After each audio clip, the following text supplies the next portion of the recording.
Hey folks, before we get started, I just wanted to tell you, you can unlock unlimited access to political news, commentary, opinion, and a whole lot more at inforum.news/port for only 99 cents a month for your first 3 months. Hurry, get this limited time offer at inforum.news/port now. This podcast is brought to you by the North Dakota Petroleum Foundation. From heating our homes, empowering our vehicles, to cell phones, clothing, and medical equipment, oil and natural gas makes everyday life better. North Dakota Oil and Natural Gas, advancing the possibilities. Learn more at ndpetroleumfoundation.org.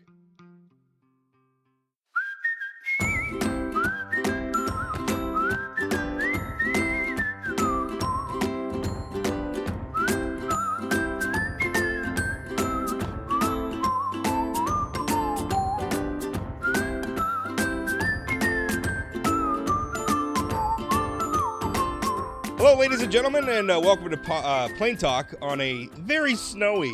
Not all of North Dakota is under like 2 feet of snow right now, but a lot of North Dakota is, and I don't know why we act surprised at although summer blizzards are not an unusual thing for us. Spring blizzards are not an unusual thing for us, but one of this magnitude, this one's definitely a bit of an outlier, and I have to warn you actually, because I work from home. My kids are not in school today. And if you hear a perturbed 6-year-old in the background at some point, I apologize in advance. It's just going to be one of those days. Hey, Rob, I've got a potentially perturbed 5-year-old at my house too, so this could be fun. That's right. So Chad Oban, of course, my co-host on Wednesdays, and joining us for this episode is United States Senator John Hoeven, who just received the NDGOP's state convention endorsement not that long ago, and is now getting ready for a primary campaign that commences now, and eventually a general election campaign. But Senator, one of the reasons I wanted to have you on the show today is to talk about the convention. I think the thing most people are talking about is how is it that arguably one of the most popular politicians in state history, who routinely gets 70% or around 70% of the vote in one election after another, why was there such a strong challenge to you at the state convention? Do you think there's a lot of dissatisfaction with your leadership among Republicans? I think it really goes to what's going on in Washington, D.C., and there's a lot of frustration and unhappiness, and I share it. This administration is clearly going the wrong direction, and Democrats have majority in the House. They're led by Nancy Pelosi. They have a majority in the Senate, led by Schumer. And they're just, they're taking the country in the wrong direction. People know it, and they're unhappy about it.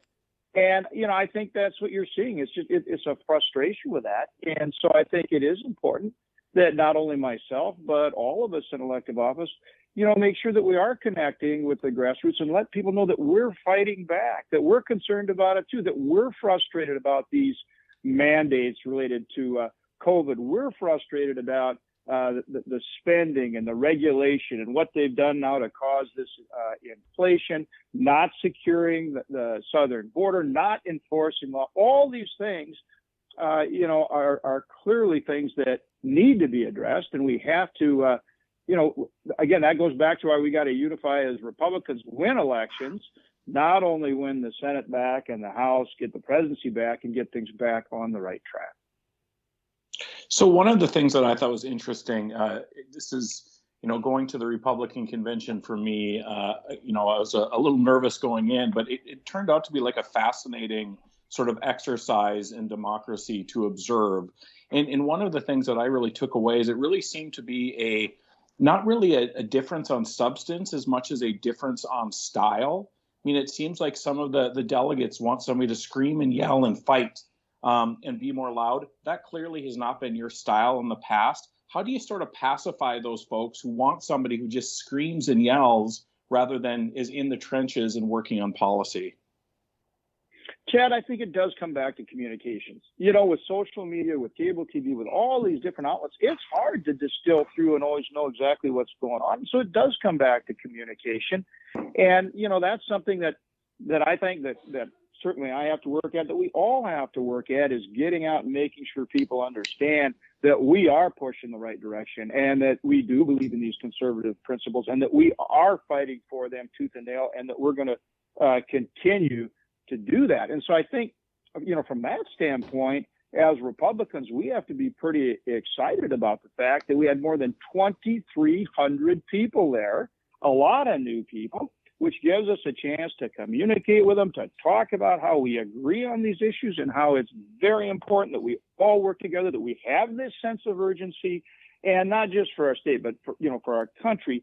Make sure that, that we're doing every darn thing we can, like I say, to fight against these policies from the Biden administration that are absolutely hurting our country. And, we can get into some of those, and hopefully we will, like energy, like the inflation, like securing the border, like law enforcement, all these things, but that we can all work together and fight together in common cause to change directions for our country. Just staying on the convention endorsement for a moment, I know that earlier this year, the North Dakota Republican Party at their state committee meeting, they debated a resolution about whether or not they ought to still hold an endorsing convention, or maybe they should move the endorsing convention until after the June primary. There's been a lot of talk within your party about whether or not, the endorsing conventions, whether they be at the district level or the state level, are serving their purpose. Having just been through that process, and obviously, I mean, it was very competitive. I mean, it was big. You had to work hard to get the outcome that you got. And congratulations on that. Do you think anything about the process ought to change, or are you satisfied with it the way it is? So, Rob, that's a really good question to bring up and something we should talk about. The thing is, if you take a step back, that was an issue, in the fall and going into the winter and coming up to the convention. And so I was asked about it then. I don't know if you and I talked about it specifically, but I was asked about it, and I even had started going out around the state to try to find out more about what was going on in this regard. And the way I addressed it is I said, look, as Republicans, if we're going to make a change, it needs to be done by consensus. Just what you and I and Chad have been talking about. It's about, we've got a big, diverse, wonderful party. There's a lot of different ideas on how best to do things, but you work with people and you build consensus, and that's how you get buy-in. So if there's going to be changes made, we need to make sure it's done through a consensus process, and a process where you're working with people, you build a consensus, and then you do it prospectively. So instead of having groups fighting or a faction of the party, you bring the party together and you do it together, and you enfranchise people rather than having them feel disenfranchised. And that's how you build a strong party. You can still have a difference of ideas, and obviously that's out there. That's part of the debate. That's part of the discussion. But you've got to find a way to be inclusive, build enough consensus to move forward so that people feel, okay, this is what the majority wants to do. That's how it works in terms of a democratic process in our country. That's what we believe in, one person, one vote. But you've got to approach it that way if they are going to make some changes. So I think, we've heard a lot over the last, maybe 4 or 6 years about the fight for sort of the soul of the Republican Party in North Dakota between these two factions. Governor Burgum has taken an approach last election, and I suspect he'll take it this election as well, to really put money and campaign resources into the candidates he thinks represents what he wants the future of the Republican Party to look like. Is that something you've ever considered engaging in, using your leadership PAC or other things to support Republicans in primaries? What's your overall just sort of thoughts on that? I mean, you sat in the governor's chair. You know what it's like to work with a tough legislature. What's your take on all of that? Well, Chad, I think I'm a consensus builder.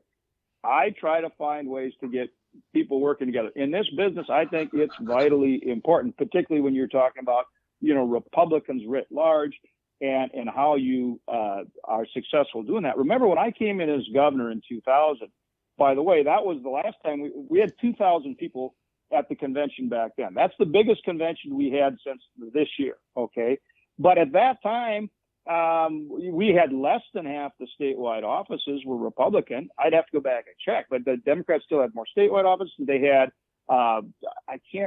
we may have just taken over the Senate. I think we had the House, but it was close, and we might have just turned the Senate, but it was both were very close. So we were and we didn't have any of the federal offices at all. And so we were a long ways from the dominant party that we are here today. And furthermore, my second year in office, Chad, you might, Rob, you might remember this. I had to cut every single budget. I cut every single budget. You go back and look, we did the allotment all the way across. And that's where we started from. Our expenses were above our revenues, everything else. And so we've come a long ways. But I've always tried to do that by bringing people in, being inclusive, trying to work with people. That's my approach. Now, Governor Burgum, he's got his approach. Kelly Armstrong, Kevin Cramer. I think, they're all tremendous. I work with all of them. But, we each have our own approach. And that's how I approach it. Just rolling back the clock in 2000, the year before, you were obviously elected in 2000, took office in 2001. In 2000, we had Ed Schaefer was governor. Obviously, Rosemary Murdahl was lieutenant governor. Al Jagger was secretary of state. Bob Peterson was the auditor. Rick Clayburgh was the tax commissioner. And Republicans had, pretty decent majorities in the House and Senate. Heidi Heitkamp was attorney general. Kathy Gilmore was treasurer. Glenn Pomeroy was insurance commissioner. Roger Johnson was ag commissioner. Wayne Sandstead, although that's technically a nonpartisan position, Wayne Sandstead was a Democrat superintendent. And of course we had our all Democratic federal delegation. So, right. I mean, to your point, things definitely changed.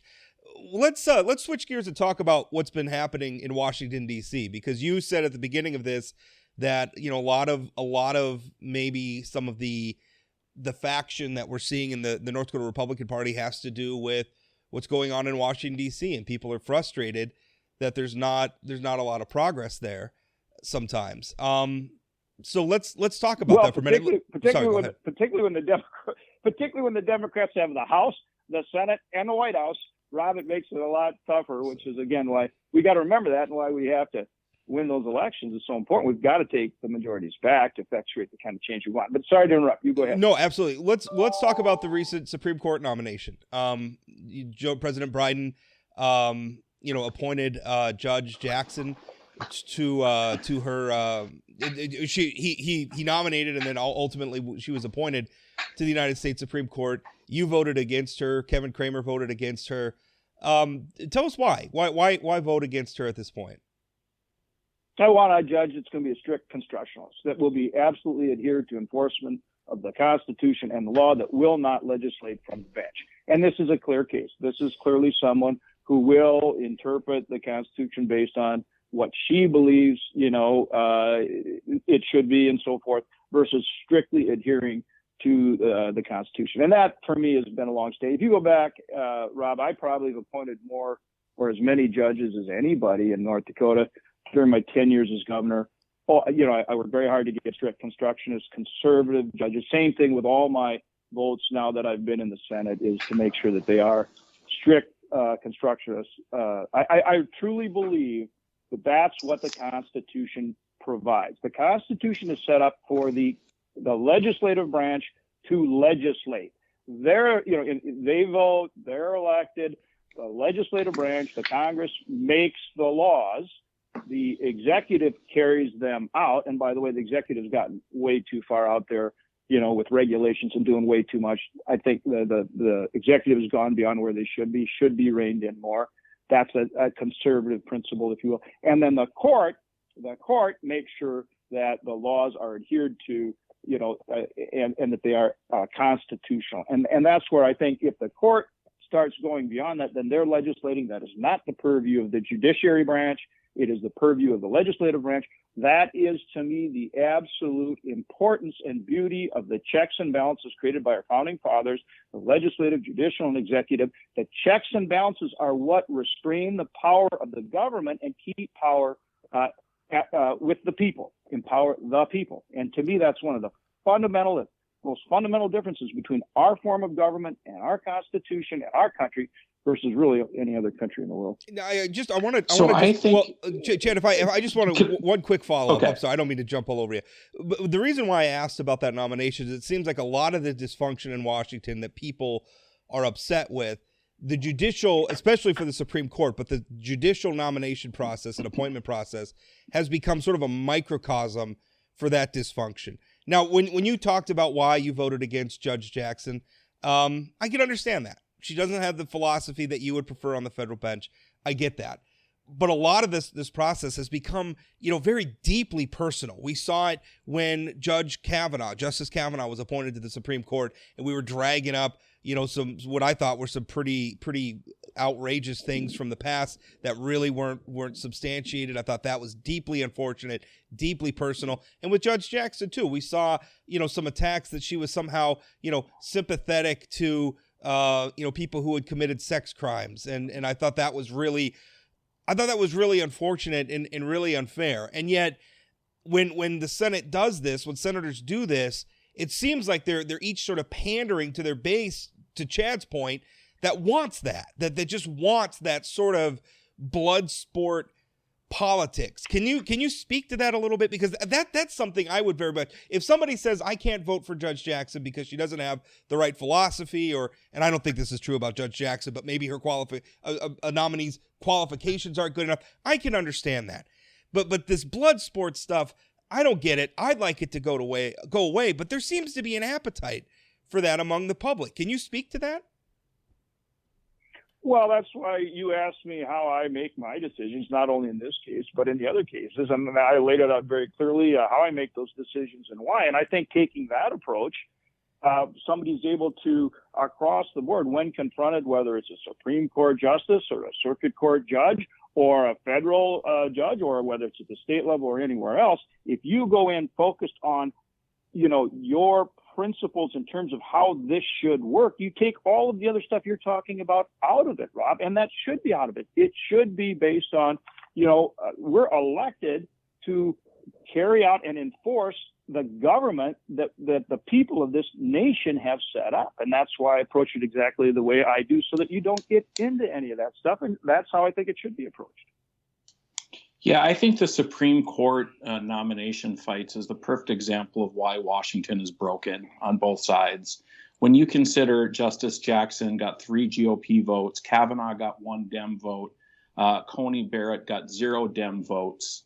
I mean, you don't have to go that far back to see that Clarence Thomas got 11 Democrat votes to get confirmed. And Senator Hoeven, you said you wanted a conservative judge. Well, the reality is, a Democrat president isn't going to appoint a conservative judge. And I sort of have the theory that to the victor goes the spoils, and he gets to appoint his people. So do you think we've gone past the point where a nominee can actually get a fair bipartisan vetting? Or is it one of those situations where 48 people on both sides already have their opinion before the hearing and the nominee's already set? How do we make it so it's a process about the qualifications and not just about the partisanship? Well, Chad, what I said is I want a judge that's going to enforce the Constitution and the law strictly and not legislate or interpret the law as they deem or feel it should. It should be from the bench. I consider that legislating from the bench. That's how I approach this judicial That's how I approach all of the judicial nominations that, I've either had a chance to make or to vote on. And so I think that is the right way to do it. I think that's what our government calls for. And so you said, well, okay, now more recently it's gotten more divided.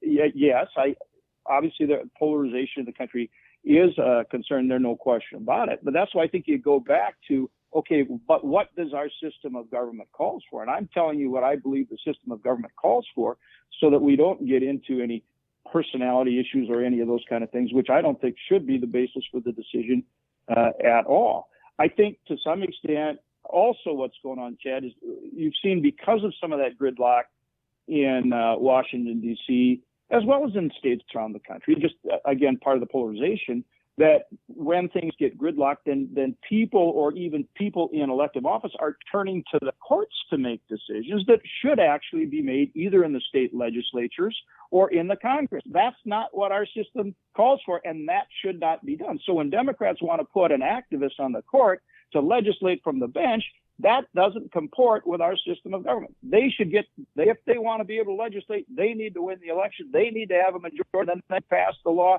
that they want to pass if they're able to do so. They should not be putting somebody on the bench to legislate for them.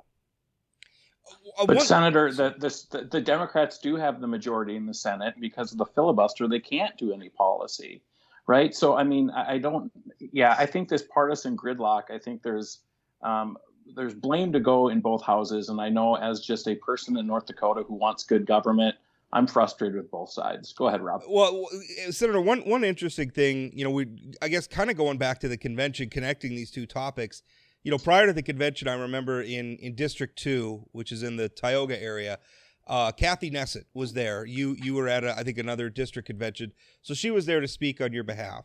And one of the things that she touted about you, and I think it's an accurate description of the way you approach your job, was your statesmanship, right? Your ability to reach across the aisle and to get Democratic support and find consent. Some of the things you're saying right now about yourself, that you're a consensus builder. I think that's an accurate statement about you. But when she made that argument on your behalf, she got booed.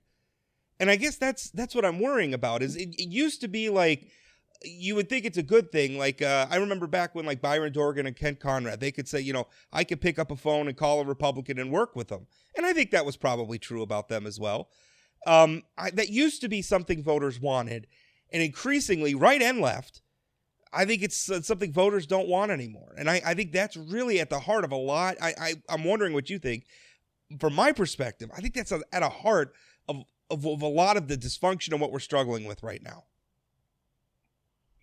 Well, I think it is about effectuating good results that move our country forward. And yeah, you've got to try to convince enough people that you've got the right policy in order to get it, to try to build the support in Congress to pass legislation. I mean, right now, look what's happening on our southern border. Myself and other Republicans are working very hard to get enough support so we can pass legislation to put a stop to it. I mean, it's ridiculous that we're not securing that the southern border. That needs to happen. And now the administration is talking about revoking Title 42, which is going to make it much worse. As a matter of fact, Monday I'm going down to the border again to once again call attention to what's going down there. I'll be down there Monday, Tuesday, and Wednesday. I'm going to go down and see our guard at Del Rio. I've made multiple trips down there before. I've been to Mexico. I've been to Central America. So part of that, obviously, is we're pressing that through the courts. We've had some success. For example, the Supreme Court has upheld the Remain in Mexico policy. The administration is dragging their feet on it. Now they're talking about lifting Title 42, which would be a big problem. We'd lose operational control of the border. So we're trying to get legislation passed to prevent that. And we're up to 8 Democrats. You've probably seen we've now got 8 Democrats led by Sinema, who's from Arizona, who is on board with it. And I'm hopeful that we will, to Chad's point, that we'll get enough Democrats to join with us, because back to how do you make the case? You make the case to the American people. We're making the case to the American people. We have got to secure that border. I think there's enough people out there creating enough push for it that, yeah, maybe we can get enough votes to pass and do that. So, I mean, that's the process, and that's how we've got to, work to try to get things done that ultimately the American people want done. So, Senator, you brought up energy earlier, and I think on a day like today, all of us really appreciate the fact that we have stable energy up in the Northland here on a blizzard like today. But energy seems like one of those issues that the two parties are sort of living in different worlds. I think everybody wants affordable, clean energy, stable energy. It's just sort of a difference of priorities of which one of those three things. I get frustrated with Democrats who think you're just going to be able to shut down the coal plants or shut down oil or, train people to be green energy, because they forget about those good paying union jobs out in Western North Dakota and the fact that fossil fuels pay for our schools. They pay for a lot of really important services that Democrats depend on. Then on the other hand, I think conservatives don't really focus on the big picture, the sort of all of the above. It feels like often it's just do more of the same, and not really be all that creative. Energy seems like something we should be able to come together on, because it's the only way we're going to, make sure we have the load capacity we need in a clean way. What are your thoughts on sort of the future of bringing a very much coastal Democrats together with Republicans who often serve this part of the country who understand coal and fossil fuels much better.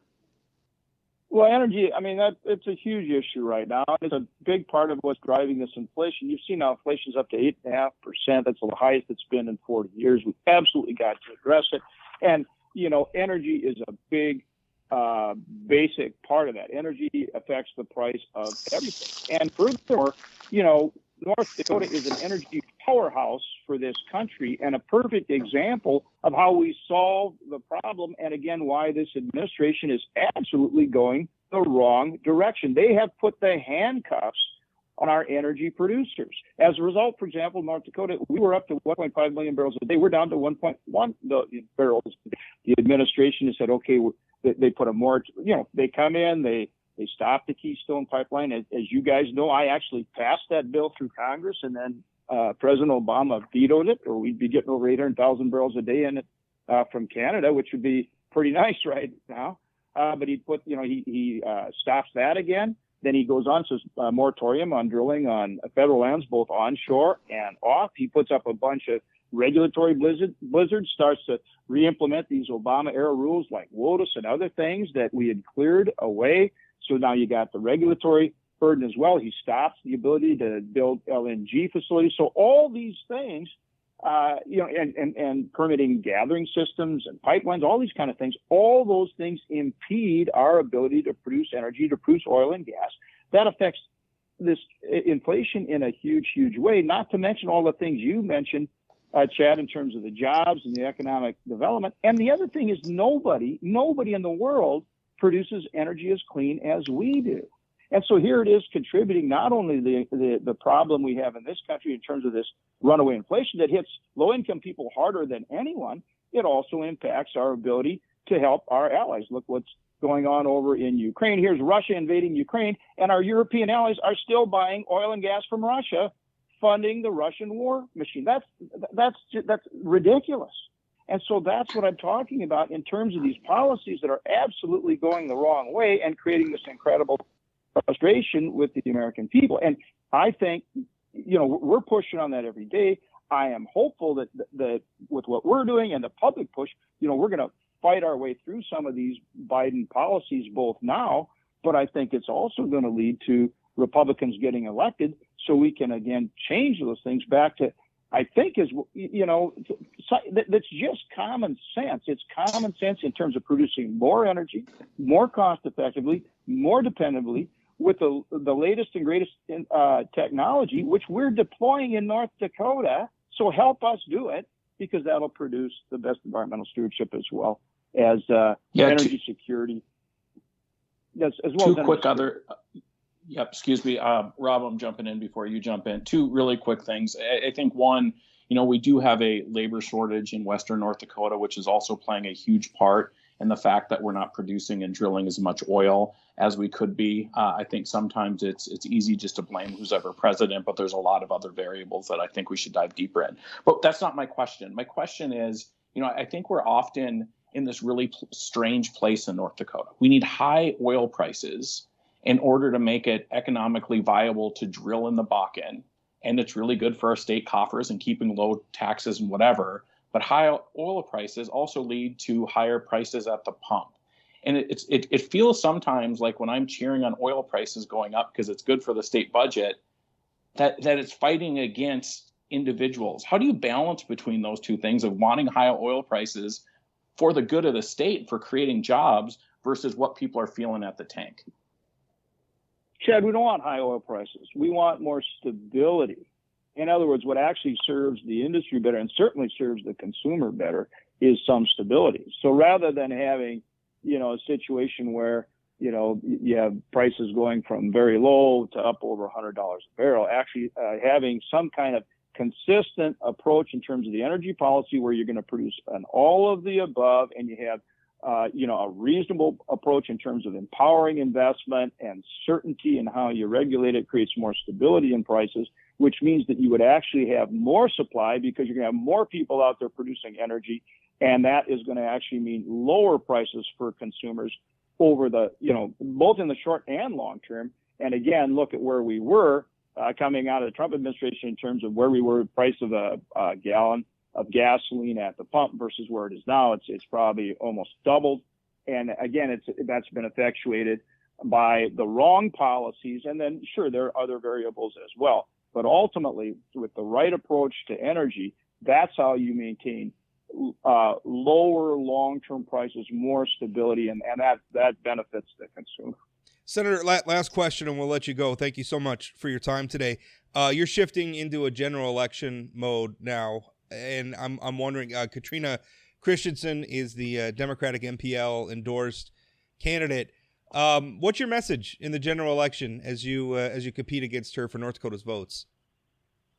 Well, Rob, I focus on what I believe is best for our country and our state. We've been talking about a lot of those now, whether it's energy, how we solve the inflation problems, securing the border, law enforcement. I think something that's on people's mind is, hey, let's support the police. I mean, we live in North Dakota, but we travel this wonderful, great country. Whether you live in these cities or you're just traveling there, people need to be safe in their communities. So, it's the law enforcement piece. It's ending these mandates that are driving people nuts, these COVID mandates, the overregulation, controlling the spending, and, getting on top of the debt and the deficit, not bringing these regulations back to drive our farmers nuts like Lotus and all that kind of thing when they're producing the lowest cost, highest quality food supply in the world.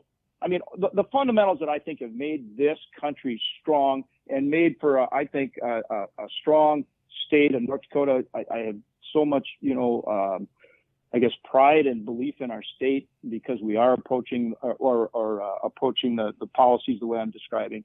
And we need to do that for our country as well. And that's what it's all about. That you work for the people, and that's what I believe best serves the people. Senator Hoeven, and by the way, before we go, guys, I want to wish you both, for you and your families, a blessed Easter, and hopefully have a good Easter in time with your family. And again, it's a time when we think of all of the wonderful things we have here in our state, and take time for family and our religious beliefs. And of course, Easter is a blessed day, and I want to wish everyone a blessed Easter. Senator, thanks for your time. Thank you, Senator. Guys. Well, that was an interesting interview with Senator John Hoeven. And in a moment, we're going to be speaking with Ben Hanson. He's going to run for Cass County Commission. He's a veteran of the North Dakota legislature, having served. How many terms were you in the legislature, Ben? Was it 2? A whopping 1. 1. Okay. I don't know why I thought it was 2. Felt like 2. No, I'm kidding. That was terrible. Well, in North Dakota, we're a little bit unique in that House members serve 4-year terms as well as senators. Like in Minnesota or South Dakota, if you're a House member, you only serve 2-year terms. So I was in for 4 years for whatever that counts. Whenever I'm listening to my Democratic friends complain about why they can't win elections here, that always comes up. Like, well, if we didn't elect House members to the same terms as Senate members, right? What's the big deal? Like, I don't understand what the big deal about that is. I'm asking you guys, maybe you guys don't have a problem with it either, but I never understood why people got exercised about that. I think we should just have one chamber. If all the rules are going to be the same, just have one chamber. Yep. Go Nebraska. Have it be unicameral and call it a day. And I'd actually give you'll think I'm snaking around it, but I'll actually give you an answer I think actually works, because Ray Holmberg actually talked to me about this. When you have these 4-year elections, it makes districts inactive, and it gives them something to organize around and something to prove when you have 2-year terms. But that's for a different race. I guess that's a valid argument. I don't think it's why Democrats aren't winning in North Dakota. I guess maybe that's why I took the exception to it. The primary reason why Democrats are losing in North Dakota is there's too damn many Republicans. Yeah, I was going to say if we want to have that, it's all of those. It's all of those Republican voters out there. Yeah. That conversation can either be that short or take up your entire radio show. And I don't think I'd like to do either if I can avoid it. Okay, well, let's Ben's like, well, I came on to talk about running for the county commission, and these jerks are talking about the legislature. Well, first of all, Chad, a little bit just on Senator Hoeven's interview. I thought it was really good. I mean, obviously, the divide in the Republican Party is not a comfortable thing for him to talk about. I don't think he was avoiding the questions, but I mean, that's obviously not. He doesn't exactly want to plumb the depths of that topic out in the open, I think. It was pretty clear that he was using the same approach that Doug Burgum used at the convention.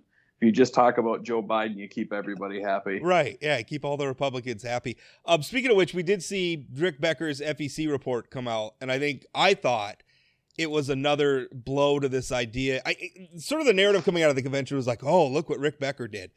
And I pointed out the example of Paul Sorum, who also got not insignificant percentages of the delegate vote at conventions and then did terribly when he ended up on the statewide ballot.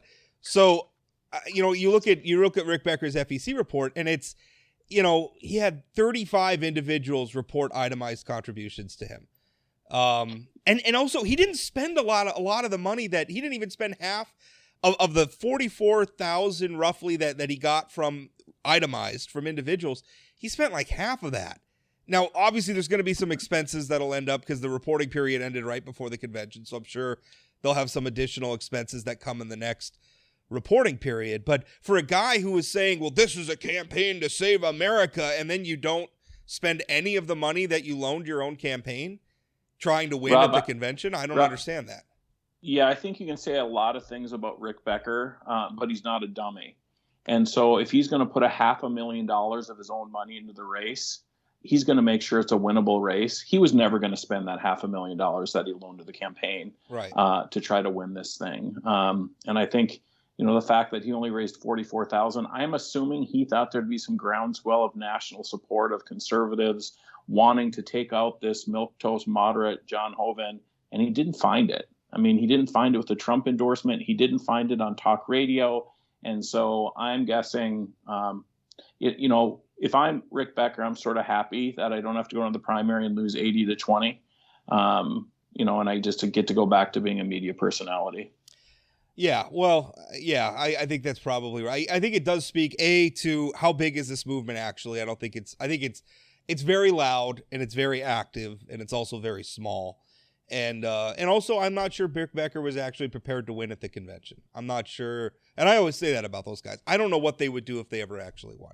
Anyway. Well, his supporters were certainly not prepared to lose, though. That was one of the things that came out of that. It was a little ugly afterwards, as I can attest. All right. So now we're going to quit boring Ben Hanson with talking about things that aren't related to why he came on the podcast and talk about county commission. And I mean, really, Ben, this is a statewide story. There are a lot of people running for local elected office in a lot of these overlooked school boards, county commissions, city commissions, statewide. There's a ton of candidates. As one of them, what do you think that is? Well, I think it's really interesting. In Cass County, for your Eastern listeners, we have what's called approval voting in Fargo. And I would like to jump into that. And I'm sure you've written about it before. Yeah. I can't imagine you haven't written about it, Rob. But if you look at Fargo versus West Fargo right now, it's really interesting because the mayor of West Fargo is a first-term mayor. His name's Bernie Dardis, and he was well-known around the community. And I think well-liked, but he took out a long-term incumbent, and he's not being challenged. There are 2 city commission races in West Fargo and only 2 people running for them. There's a park board race there where I think there's 5 candidates for 3 slots, pretty, normal. And then in Fargo, we have the record number of candidates for mayor and the record number of candidates for commission. We have 2 commission seats up with 13 or 14 because there were 2 people that filed on Monday running for just those slots. And I think a big part of it is this new approval voting platform that they use to vote for it. Now, I'm running for the county commission in Cass County, and that does not use approval voting. There's 1 slot open, and winner takes all. But I think because people saw that they might have a shot when you can vote for multiple people, that everyone kind of threw their hat in. And it looks like on the school board, ideologies got into it enough that more people of opposing ideologies thought they needed to get into it. And now it has more than twice the number of people, running for school board. So I think it's something I want to talk about running for county commission is I really think it's on candidates. And yes, the media is a nebulous concept to educate their voters. Hey, what the heck is happening? Who are you as a candidate? Obviously, what are you running for? Being honest about what you can actually impact in that office, a little bit of the serenity prayer and a little bit of humility, which I, frankly, a lot of times don't see from local candidates. They'll run on federal issues or whatever cable news talking point or Trump, Biden, blah, blah. And so well, it's like what? it's like when we had a state treasurer race that focused on abortion for some random reason last cycle. That was and got bizarre. into personal family attacks, which I wasn't very cool with. Just again, for state treasurer, it's just it's gross, and I can't imagine you could find a Joe Q, Jane Q, public average voter saying, yes, that's really what I wanted to hear about when I wanted to hear about North Dakota state treasurer. I don't think that's worth it. And I did want to talk a little bit about the actual parameters around the Cass County vote, because even the county commission race is interesting. I live in District 2, and in order to run for the seat that I'm running for, you have to live in the area I live in, of course, but the whole county votes for it. Well, that's kind of interesting in my race because, one, I don't necessarily know that every voter knows that. I certainly didn't know that growing up and for a good chunk of my early adult life. So it's on me, the candidate, to go out and educate folks. Why I'm saying it right now to have your listeners hear it, and when I'm going to be saying it indoors. But it's also just good for I have to educate people on that so they know that everybody out in Mapleton and Castleton and Horace also vote for the county commission candidate, even though everyone who runs from this district is going to be from South Fargo. So here's my I'm sorry, Chad. Here's my big argument against approval voting before we get down too far. and the reason why, one of the reasons why I don't like it, and why I think we ought to be a lot more uniform in how we elect, because like from city to city, county to county, we're doing all sorts of. In Minot, our city we just changed this. Our city commissioners are all elected at large. We used to have, God, what was that? We had like 15 city council members, and they were from wards all over the city. Now we have 5 that are elected at large. I think that's better, right? I mean, sometimes we're really scraping the bottom of the talent pool in some of these districts that we draw. So what I don't like is when we're introducing more complexity. It's like, well, we are going to elect county commissioners this way, but in the city, we're going to be doing approval voting. But in West Fargo, we're doing even something different. It ought to be more uniform. And I think while I don't like uncompetitive races, I think it's not a good thing if people go unchallenged. I think anybody who wants to hold elected office should work for it. I also think there is such a thing as too many candidates, because listen, voters are busy people, and they're already inundated with stuff about ballot measures and statewide candidates and federal candidates, and we're electing everybody from the part down to the soil conservation district. They're supposed to keep track of all this stuff. They're supposed to look at a field of 15 people for the park board and evaluate all of these candidates. There's a point at which it's too much of a good thing. I hear where you're coming from. I think there's a personal responsibility element to both the voter and the candidate in this case. Now, in the case of Fargo, the people who want approval voting gathered the signatures, they took it to the people, and they put it to a vote, and the Fargo voters decided to vote for that. So at the end of the day, that's the will of the people. What was the turnout in that election, I wonder? I couldn't quote you. I'm sorry. I don't know. Don't get Rob started on the intelligence of voters. He just, it's like it's a thread through everything he says is don't trust the voters. I trust the voters. I just don't trust them very much. But I think, Rob, to your point, I mean, Grand Forks has 23, I think I saw, school board candidates for 4 or 5 spots. It's going to be chaos, right? I mean, how do you break through? Bismarck has 9. But let's talk about the county commission. I think your race is going to be somewhat high profile. Use a former state legislator running against a former state senator in Tony Grindberg. Tell us why you decided to get into the race. Was Grindberg getting in the reason why you jumped in? Had you already planned on doing it? Sort of what was that process like? Yeah, it was. Before you gave me the second option, I was going to say it was the exact opposite. When Rick Steen had announced that he wasn't running again, I think it was a little bit of a surprise. I thought he had done a good job, and I actually did have a couple people reach out to me and say, I think you'd be good at this. You can work on things like, and the reason I wanted to run was you can work on things like permanent flood protection in Fargo. We can work on continuing the trade school program, which I'd like to get into a little bit if I could. There have been some issues at Cass County Human Services, right? Personnel issues right now. We just have 4th resignation there that is coming off a tail end of an investigation last year that I'd like to be part of investigating. And I just like being able to, be in public service. And something that was really appealing, I'll admit, was I like the idea of running for a nonpartisan office. I like the idea of being able to run as yourself and not a national or local party. And I went back and forth with it, and I thought, you know what, I should do this. And I started gathering signatures, and I hadn't heard of anyone else running. And then midway through, I found out that Tony was running too. And I think that's going to make for that much. I mean, it's going to be a very competitive race. So I'm going to have to really work if I want to have a chance. So we'll be hitting doors hard. Do you think it's I mean, nonpartisan? I don't know how much of a factor that comes into it. Like, it's not a secret. You're a Democratic member of the legislature. Tony Grindberg was a Republican member of the legislature. These are not secrets. I'm sure you've both made political contributions. We can go back and look up and see the candidates that you're supporting. You know, what is just slapping the label, this is a nonpartisan race, I'm not a Democrat now, I'm a nonpartisan candidate? What does that even mean? I mean, you're still you. You're still the same you that ran for the legislature as a Democrat. Tony's still the same Tony Grindberg that ran for the legislature as a Republican. What's the difference? Because it's only partisan if you make it that for the race.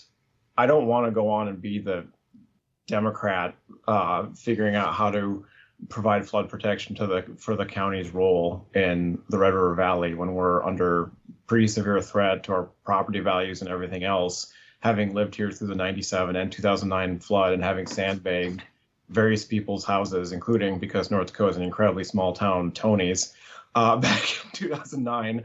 But I don't have a Democratic way of doing that, and I won't speak to him, but I don't think my opponent would want it to be overly partisan either and make it the Republican way to do this either. I think you need to bring to it a work ethic that makes you listen to everything, that is willing to go through the boring details of being on the Cass County Commission, reading through the budget. And like I said, I think there's a personal responsibility factor for a candidate to educate the public on what the heck this does, because, for instance, the Cass County Commission right now, looking up the last budget numbers, if you include the agency funds held by the county, has a budget right now of $243 million on its last financial report.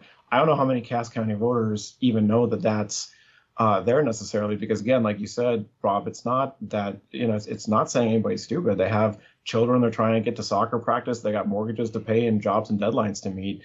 And they can't they can't be studying every single day. But if you have someone coming to your door, if you have someone talking to the press, if you have someone on a regular basis providing that kind of information to them, they can know that and make an educated choice on whether it's me or my opponent, or how they'd like to see something like an entity like Cass County go about handling, like Cass County Public Health, for instance, when there's clearly a very significant need there. And so I was really excited to get in part of that, not because of a political party.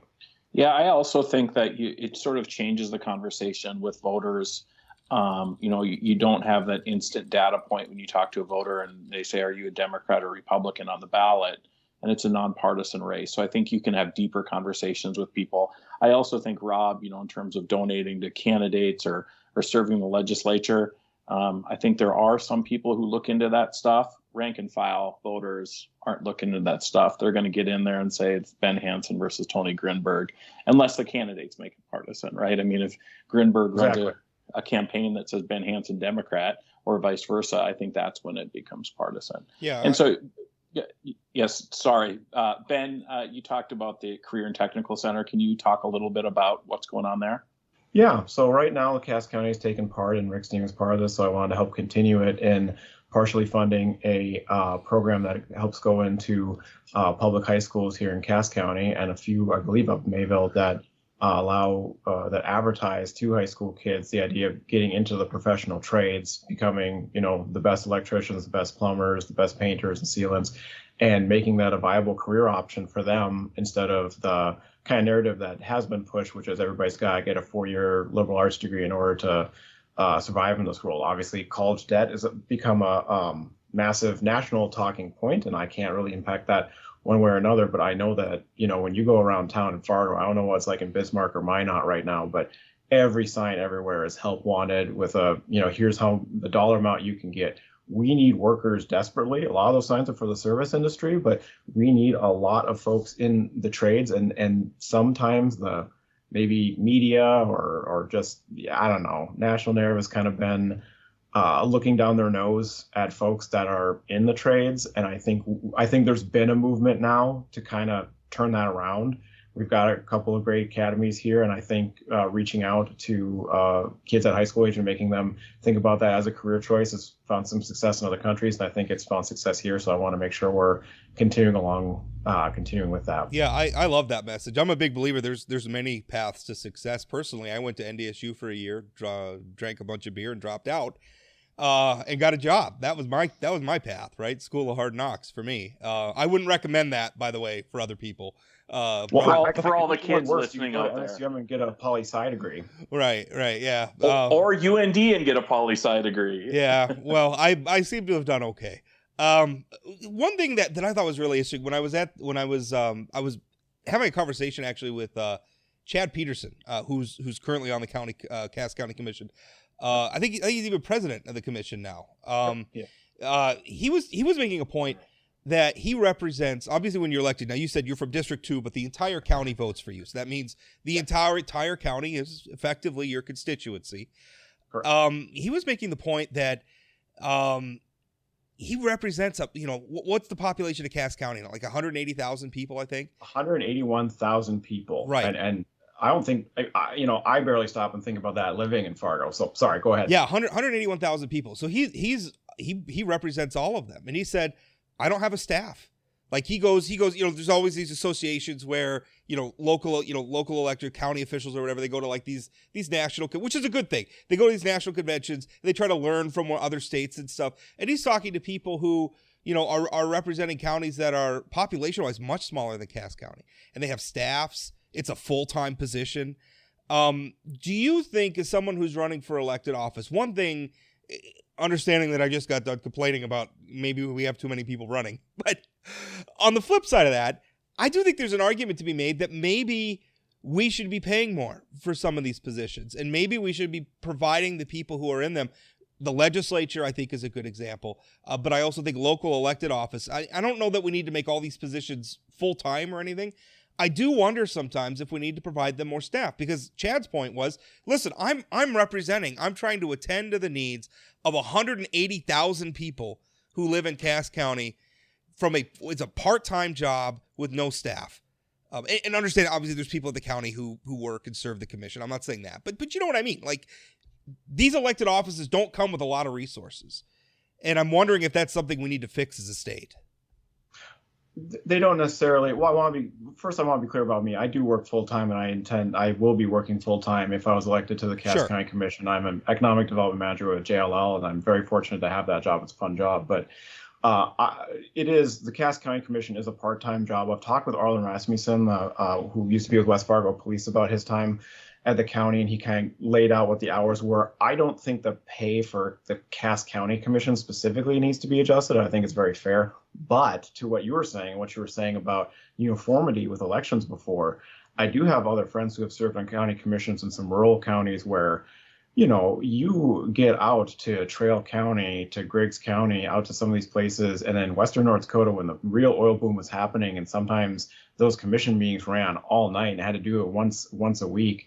You couldn't find people to run for those positions, and then they were getting $4,000 a year and no compensation for travel. Well, you get out to McKenzie County and you figure out where you live to where you have to drive. That could be an hour and a half drive each way, going out there once a week to spend your entire night out there. You're not trying to get rich off of this, but I mean, you are losing money serving in this office if you're doing it appropriately.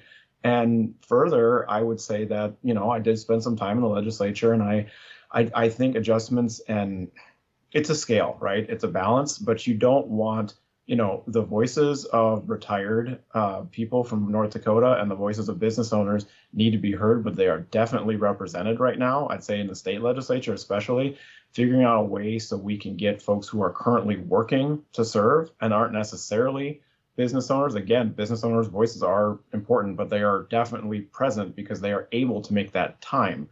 You can't, and again, it's a scale. So, I mean, I think it's an incremental steps that needs to be looked at each level, and each level needs to take care of that. But I mean, I think I have no idea what Fargo City Commission pays, but I'm sure it's a very time intensive job, and I don't think it's lucrative. So you definitely have a point there. I wouldn't be pushing for any adjustments to the Cass County Commission if I were on it, but overall for the state, I hear you, and I don't disagree. Yeah, one of the things, in Burleigh County, the Burleigh County commissioners get paid far more than the city commissioners and school board members and that kind of thing. So it is sort of a more lucrative gig to be a county commissioner out here than it is the other offices. But one of the things I'll say is I didn't really pay attention to the county commission very much until the last couple of years, because there's been issues with refugee resettlement. There's been issues with the human services zones. There's been a lot.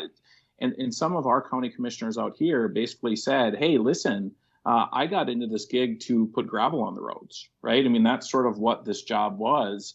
I think these jobs are becoming much more diverse than maybe they were in terms of portfolios and work that needs to be done. What do you think you bring in terms of like the social service side of things? And, we talked about workforce. Where do refugees fit into there? What's the role of the Cass County Commission in sort of welcoming those new Americans?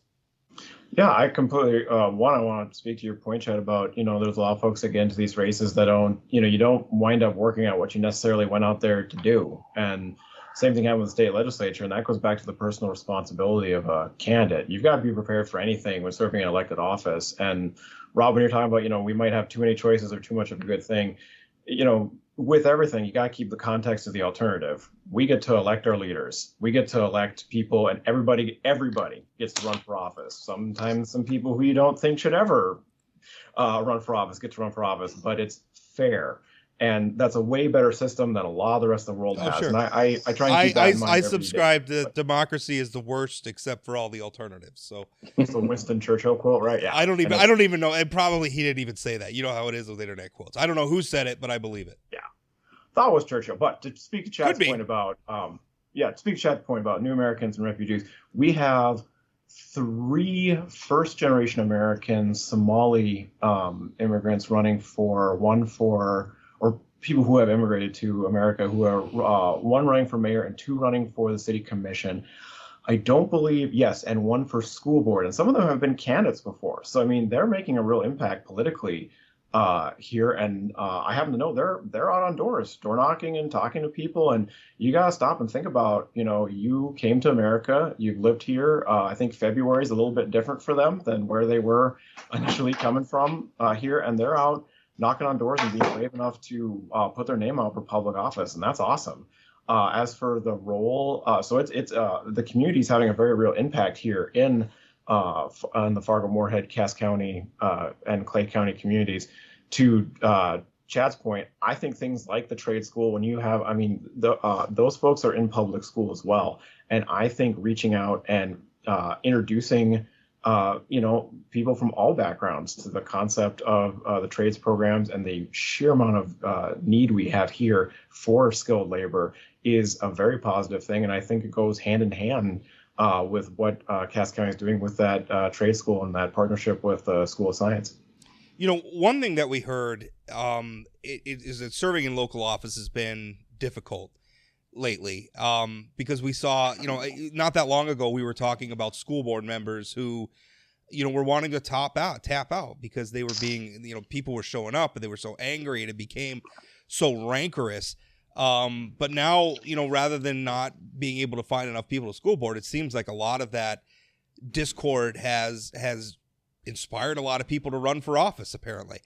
So I guess that's my question to you is how do we, you made a comment I thought was really interesting that you were going to pay attention to the boring parts of the job. And I like that. I could, even though I make my living from drama in politics, as an American and as a North Dakotan and as a citizen, I would very much like it sometimes if it was more boring. If we were talking a little bit more about putting gravel on the roads and some of those just meat and potato things that I think a lot of people take for granted. You made the point that people sometimes run for elected office and they're talking about federal issues for some reason, as if that really had any bearing on the job of a Cass County commissioner or annoys me. or a Minot public Minot school board member. So I guess speak to that a little bit, because it's hard because the boring stuff isn't necessarily what voters want to hear about, but it should be what they want to hear about. Well, you need to hear about it. So again, going back to the personal responsibility of the candidate, you need to communicate with the voter how what I am running for is going to directly impact your life. If you're running for local office, that shouldn't be a hard dot to connect. Like I said, how many signs do you see around here with jobs wanted. If you're a lifer here in Fargo, you've lived through the 97 and 09 floods. You know what flood protection is about. You know what we're talking about. We're talking about diversion issues. When you're talking about Cass County Public Health, I've been going door to door gathering signatures to run for this office. That's another fun thing about the Cass County Commission. You can't pay a filing fee. I'm getting off, but for Fargo City Commission, you have to pay $100 and fill out some paperwork. For Cass County Commission, we have to get 300 individual signatures of members of the community. So I think that might have been a little bit of a difference in barrier to entry to how many people got in. But when you're talking about the boring parts of the job, something I couldn't stand growing up, and I think I don't know, might have started happening during the Obama administration. I saw a lot of local Republican legislative candidates talk about, elect me, I'm going to get rid of Obamacare or some kind of federal policy. And now I'm seeing Democrat candidates do that too on occasion. And I just, my face just goes into my palm whenever I see it, because if you're running for that office, like you said, Rob, I'm planning on going to Cass County Commission meetings, but I'm also going to be going to Red River Water District meetings. I'm going to be going to the Human Services meetings. They have individual committees for the Cass County Commission. And when I'm going door to door, I'm going to be telling folks about what I'm seeing there, what my thoughts are, what I'd like to do with it. And I hope the result of that will be, oh, this guy's taking it seriously. I did not know this about Cass County Public Health say. I had, my sister-in-law went through the system. She had this bad experience or this good experience. What this guy is saying is making sense. I think I'll vote for Ben. And that's how I think local elections should be. Well, Ben, I want to thank you for your time and coming on today. And, I like to do interviews like this, even though, a lot of my listeners don't live in Cass County. But the thing is I think we hit on a lot of topics that are important and really universal in elected office. So, yeah. And it's interesting. I don't think local races get nearly enough attention, but it is what it is. Ben, thank you so much for your time. I appreciate you coming on, and good luck. Thanks, Ben. Good seeing you. Good seeing both of you, and thank you both for covering local races that might not get so much attention. I think it's important. So appreciate the time.